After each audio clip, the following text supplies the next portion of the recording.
স্বাগত জানাই খবর 24 পর্দায়। ত্রিপুরা রাজ্যকে নেশামুক্ত রাজ্য হিসেবে গড়ে তোলার আহ্বান সহ শ্রেষ্ঠ রাজ্য হিসেবে গড়ে তুলতে ত্রিপুরা প্রদেশ যুব মোর্চা বিশেষ যুব যাত্রা আয়োজন করেছে। এই যাত্রা আজ কল্যাণপুরে। প্রতিক্রিয়াতে যাত্রা নিয়ে ইতিবাচক মোর্চার প্রদেশ সভাপতি বিধায়ক সুশান্ত দেব। চলতি মাসের 20 তারিখ থেকে গোটা ত্রিপুরা রাজ্যে শাসক দলের যুব সংগঠন ত্রিপুরা প্রদেশ যুব মোর্চা বিশেষ যুবযাত্রা শুরু করেছে। এই যুবযাত্রা সাবরুম থেকে ধর্মনগর পর্যন্ত রাজ্যের প্রতিটা প্রান্তরে যুবজনদের সংগঠিত করার পাশাপাশি বিশেষ বার্তা নিয়ে এগিয়ে চলেছে। আজ উদ্বেলিত যুবযাত্রাটি কল্যাণপুরে এসে পৌঁছলে যুব মোর্চা কল্যাণপুর মণ্ডলের তরফ থেকে ব্যাপক সমারোহ সহ স্বাগত জানানো হয়। এদিকে কল্যাণপুরে যাত্রা বিরতিতে নিজের অভিমত প্রকাশ করতে গিয়ে স্থানীয় বিধায়ক পিনাকি দাস চৌধুরী, যুব মোর্চার জেলা সভাপতি মানিক দেবনাথ, মণ্ডল সভাপতি শুভঙ্কর সেন প্রমুখদের পাশে নিয়ে মোর্চার প্রদেশ সভাপতি বিধায়ক সুশান্ত দেব এই যুবযাত্রা সম্পর্কে ইতিবাচক ধারণা পোষণ করেন। শ্রীদেবী দাবি করেন, গোটা রাজ্যকে নেশামুক্ত রাজ্য হিসেবে গড়ে তোলার লক্ষ্যমাত্রা সহ ত্রিপুরা রাজ্যকে সর্বশ্রেষ্ঠ রাজ্য হিসেবে গড়ে তোলার লক্ষ্যকে সামনে রেখেই এই যুবযাত্রা রাজ্যের বিভিন্ন প্রান্তরে এগিয়ে চলেছে। এখানে উল্লেখ করা প্রয়োজন, গোটা রাজ্যের বিভিন্ন প্রান্তের মতো করে কল্যাণপুরেও শাসক দলের এই যুবযাত্রার ব্যাপক প্রতিক্রিয়া তৈরি করেছে।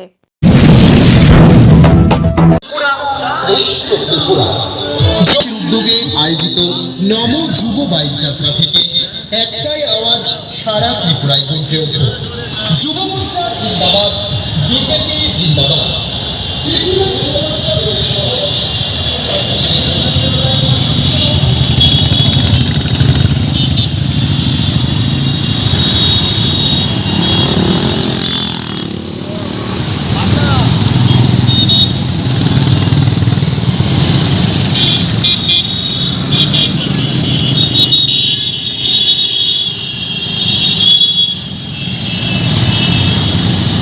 আমি অত্যন্ত খুশি এবং ধন্যবাদ জানাই যুব মোর্চার সভাপতিকে এই ধরনের একটা শুভ উদ্যোগ, নমো যুব যাত্রা, যার মাধ্যমে আমাদের পার্টির যে এক ত্রিপুরা শ্রেষ্ঠ ত্রিপুরা করার যে বার্তা, সেই বার্তাটা আজকে গ্রাম থেকে পাহাড় সমস্ত অঞ্চলে পৌঁছে দেওয়ার লক্ষ্যে সেই আজকে একটা শুভ যাত্রা শুরু হয়েছে। এটা ধর্মনগরে গিয়ে শেষ হবে।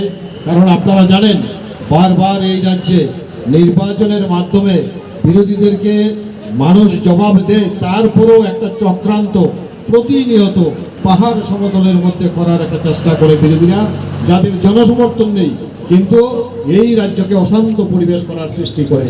ওই বিরোধীদেরকে ঐক্যম জবাব দেওয়া এবং আমাদের এই রাজ্যের আপামন গণতন্ত্র প্রিয় মানুষের কাছে, জনগণের কাছে এই বার্তাটা নিয়ে যাওয়া যে আমাদের স্বপ্ন এক ত্রিপুরা শ্রেষ্ঠ ত্রিপুরা, এই যে স্বপ্ন এবং সুন্দর ত্রিপুরা গড়ার লক্ষ্যে যে কাজ করছে এবং আমাদের ভারতীয় জনতা পার্টির সরকার, কেন্দ্র বলুন রাজ্য বলুন, এই রাজ্যের এই দেশের জনগণের জন্য যেভাবে কাজ করে এগিয়ে যাচ্ছে, সেটাকে যাতে কোনোভাবেই বিরোধীরা চক্রান্ত করে সেখান থেকে সরাতে না পারে, লক্ষ্যভ্রষ্ট না করতে পারে, তার জন্যই জনগণের কাছে এই বার্তা আপনারা আমাদের সঙ্গে সামিল হয়ে এক ত্রিপুরা শ্রেষ্ঠ ত্রিপুরা গড়ার স্বপ্নকে বাস্তবায়িত করবেন। এবং আজকে যারা যুব মোর্চার ভাইরা এই র্যালিতে অংশগ্রহণ করেছেন, যদিও আমাদের গ্রাম অঞ্চলে প্রত্যেকটা পরিবার, কৃষক পরিবার কাজে কর্মে ব্যস্ত, আমরা সবাই জানি এই সময়টা আমরা দান নিয়ে ব্যস্ত থাকি, তারপরও যেভাবে যুব ভাইরা উপস্থিত হয়েছেন, সেখান থেকে পরিষ্কার বার্তা, আগামী দিন বিরোধী তো এমনিতেই স্থান নেই, তারপরও বলবো এই জায়গায় আত্মতুষ্টি ভোগার কোনো কারণ নেই।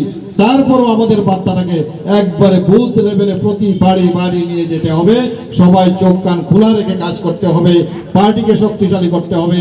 এবং আমাদের সবচেয়ে বেশি আমরা যুব মোর্চা, কারণ এই যুবকরাই দেশের ভবিষ্যৎ, যুবকরাই দেশের দিশারি, কারণ এই যুব শক্তিকে আমরা এগিয়ে দিতে হবে। সাবরুম থেকে খোয়াই জেলার তেলিয়ামুড়া কৃষ্ণপুর বিধানসভা হয়ে আমরা কল্যাণপুর বিধানসভায় এখানে একত্রিত হয়েছি। এই যুবযাত্রা এই রাজ্যের ইতিহাসে একটা ঐতিহাসিক যুবযাত্রা হবে এবং আগামী দিনে আমাদের যে লক্ষ্য, সেই লক্ষ্যে কিন্তু আমরা পৌঁছাতে পারবো। আপনি এতক্ষণে জেনে গেছেন আমরা কেন এই যুবযাত্রা আয়োজন করেছি। আমি শুধু দু চারটি কথা আপনাদের সামনে তুলে ধরতে চাই। আমরা দেখেছি কিছু তথাকথিত বিরোধী দল পিনাকিদা যে কথাটা বলার চেষ্টা করেছিল, মানুষ ভোটের মাধ্যমে বিরোধী দলদেরকে কিন্তু জবাব দিয়ে দিয়েছে, কিন্তু তারপরেও এই রাজ্যের শান্তির পরিবেশকে বিনষ্ট করার জন্য, সরকারকে কালিমালিপ্ত করার জন্য, আমাদের পার্টিকে কালিমালিপ্ত করার জন্য বিভিন্ন ষড়যন্ত্রের বীজ বপন করা হচ্ছে। আমি আজকের এই দিনে বলতে চাই, আমরা একটা সময় বিরোধিতা করেছি, কিন্তু আমরা গঠনমূলক বিরোধিতা করতাম। এরকম নোংরা বিরোধিতা, এরকম ভাবে আমাদের রাজ্যের শান্তির পরিবেশকে বিনষ্ট করে বিরোধিতা, এটা কিন্তু যুব মোর্চা মেনে নেবে না। যুব মোর্চার কার্যকর্তারা সাবরুম থেকে ধর্মনগর পর্যন্ত আমরা সবাই মাঠে নেমে গেছি, আপনাদেরকে হুঁশিয়ারি করতে চাই। আমরা ডক্টর শ্যামাপ্রসাদ মুখার্জির ভারতীয় জনতা পার্টি করি। ডক্টর শ্যামাপ্রসাদ মুখার্জি বলেছিলেন, অন্যায়ের প্রতিবাদ করো, প্রতিবাদে যদি কাজ না হয় প্রতিরোধ করো, যদি প্রতিরোধও কাজ না হয় বন্ধু আমরা কিন্তু প্রতিশোধ নিতে রাজি আছি, তাই সাধু সাবধান হয়ে থাক।